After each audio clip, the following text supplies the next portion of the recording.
Rain lashed against the windows, wind howled like a banshee. Inside, Sarah sat alone, a Ouija board on the floor before her. She'd always been fascinated by the paranormal. Tonight, curiosity outweighed her fear. The house creaked around her, an old Victorian with secrets hidden in its walls. Shadows danced in the flickering candlelight. Sarah took a deep breath and placed her fingertips on the planchette. Her heart pounded in her chest. "Is anyone there?" she whispered into the silence. The air felt heavy, charged with anticipation. For a moment, nothing happened. Then a soft scratching sound broke the quiet. Sarah's eyes darted around the room. The dim light cast eerie shadows on the walls, making every corner seem like it was hiding something sinister. She could feel her heart pounding in her chest, each beat echoing in the silence. The air was thick with tension, almost suffocating. She tried to steady her breathing, but the fear was palpable, creeping into her bones.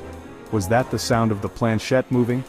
She strained her ears, trying to catch any other noises. The silence was deafening, broken only by the faint creak of the planchette. It was as if the board itself was alive, whispering secrets she wasn't meant to hear. She hadn't felt it shift beneath her fingers. Her hands were trembling, barely making contact with the planchette. It was almost as if an unseen force was guiding it, moving it with a purpose she couldn't comprehend. The sensation was both thrilling and terrifying. Yet, there it was, slowly gliding across the board, stopping on the yes. The movement was deliberate, almost mocking. She felt a chill run down her spine, the hairs on the back of her neck standing up. This was no ordinary game, something otherworldly was at play. Fear, cold and sharp, pricked at the edges of her courage. She could feel it gnawing at her resolve, threatening to overwhelm her. Every instinct screamed at her to stop, to walk away, but she was rooted to the spot, unable to tear herself away from the board. Her voice, a mere tremor, asked, "Who are you?" The words barely escaped her lips, each syllable laced with dread. She didn't know what she expected to hear, but the silence that followed was even more unnerving. The planchette began to move again, faster this time, spelling out a word that sent chills down her spine. D-E-M-O-N, it spelled. The letters appeared one by one, each one a hammer blow to her sanity. She could hardly believe what she was seeing, but there it was, undeniable and terrifying. Sarah's breath caught in her throat. She felt a wave of nausea wash over her, her mind racing to make sense of it all. This couldn't be real, could it? The room seemed to close in on her, the walls pressing in, the air growing colder. This was just a game, wasn't it? A silly game. She tried to convince herself, but the evidence was right in front of her. The planchette, the word, the oppressive atmosphere. It all pointed to something far more sinister. But the oppressive atmosphere in the room told her otherwise. It was as if the very air was charged with malevolence, a presence that was watching, waiting. She knew she had to make a choice, stay and face whatever was communicating with her, or flee and never look back.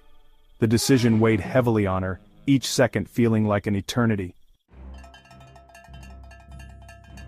The candlelight flickered violently, casting grotesque shapes on the walls. A cold draft swept through the room, though all the windows were closed. Sarah felt a presence, dark and malevolent, watching her. Fear tightened its grip on her.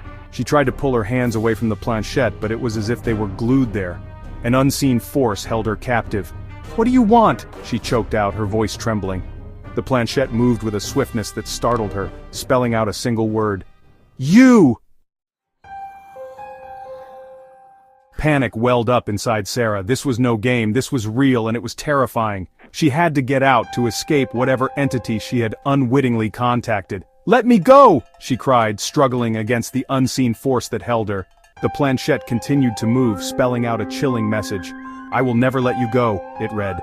Sarah's blood ran cold. She was trapped, alone with a malevolent spirit in the dead of night. The room grew noticeably colder. Sarah's breath formed clouds in the air. The sweet scent of lilies, heavy and cloying, filled the room, seemingly out of nowhere. It was suffocating. She felt a pressure on her chest, a weight pushing down on her, stealing her breath. Her vision blurred. The candlelight danced before her eyes, the shadows twisting and contorting into monstrous shapes. Then, she saw it. A figure, tall and skeletal, with glowing red eyes, materialized in the corner of the room. It grinned, a grotesque parody of a smile, and Sarah knew pure terror.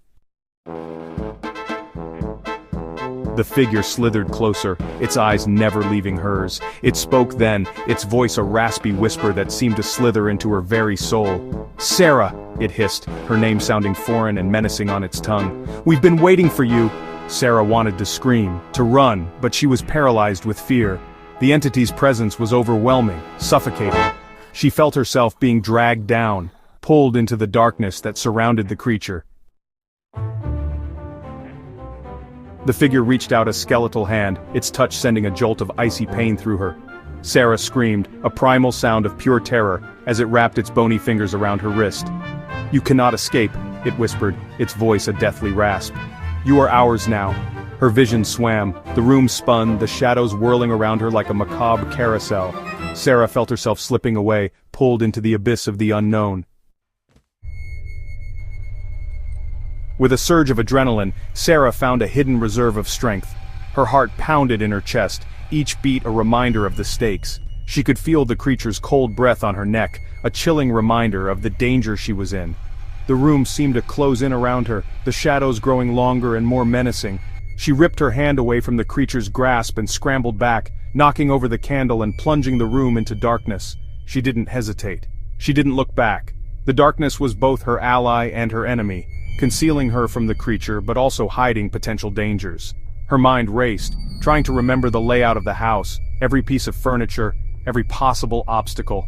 Sarah scrambled to her feet and ran, blindly, desperately, through the house, the creature's chilling laughter echoing behind her. Each step was a gamble, each turn a potential dead end. The house, once a place of safety and comfort, had transformed into a labyrinth of terror. She could hear the creature's footsteps, slow and deliberate, a stark contrast to her frantic pace. The walls seemed to close in, the air thick with fear. She burst out of the front door and into the stormy night, the rain a cold, cleansing torrent against her skin. The storm was both a blessing and a curse, masking her escape but also making every step treacherous. The ground was slick, the wind howling in her ears, but she pushed forward, driven by sheer willpower. The rain mingled with her tears, each drop a testament to her fear and determination. Sarah didn't stop running until she reached the safety of her car, the engine roaring to life, a symphony of salvation. She fumbled with the keys, her hands shaking, but finally, the engine roared to life. The headlights cut through the darkness, a beacon of hope. She glanced back at the house, now just a silhouette against the stormy sky, and felt a surge of relief. But she knew this was just the beginning. The creature was still out there and she had to stay one step ahead. As she drove away, the rain pounding on the roof, she vowed to never let her guard down again. Even now, miles away from that house, Sarah can't escape the terror of that night. The events that transpired have left an indelible mark on her soul, a scar that refuses to heal. Every creak of the floorboards, every whisper of the wind, sends shivers down her spine, reminding her of the horrors she faced. She tries to convince herself that it was all just a nightmare, a figment of her imagination, but deep down, she knows the truth. The fear is real, and it has taken root in her very being. The memory of the creature, its touch, its voice, haunts her every waking moment. She can still hear its sinister whispers echoing in her mind, taunting her, reminding her of its presence. The way it moved, the way it seemed to blend into the shadows, it was as if it was a part of the darkness itself. Sarah can't shake the feeling that it is still watching her, waiting for the right moment to strike again. The paranoia has taken over her life, making it impossible for her to find peace. She can still feel its icy grip on her wrist, a constant reminder of her close encounter with the darkness. The coldness seeped into her bones, leaving her feeling numb and helpless.